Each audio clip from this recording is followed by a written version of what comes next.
The solution is to have a radical faith, to not become like the world, and also to not to run away from the world, is to stay in this awkward, and it's a real tension, it's a very difficult tension, a real awkward place to stay in, to say I'm going to be present, but I'm not going to become like it. I'm not going to be branded by it. I'm going to live my own identity, from God, of course, God's identity that I've received from Him. I'm not going to live to the identities of the world.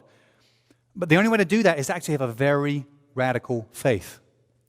It means getting more and more serious about what I believe, about God's Word, about being involved, about taking those steps, not messing around with it anymore. Because it's kind of a lukewarm kind of faith that's just like God's a compartment of my life, God's just a little part of my life. It doesn't stand up to scrutiny or test or pressure. It falls apart very quickly. It just takes a few little pressure points to come till it crumbles away. And you've probably seen that in people's lives. I've seen that in many people's lives over the years. Lots of years of ministry. And you realize God's a compartment in their life. He's not their life. He's a compartment of their life.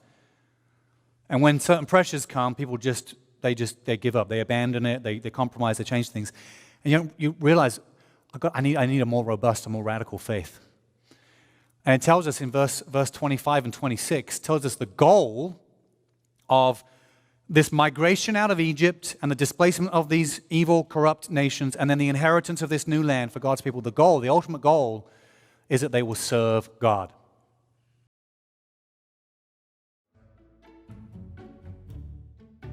You know what feels really good? Hitting that beautiful like button.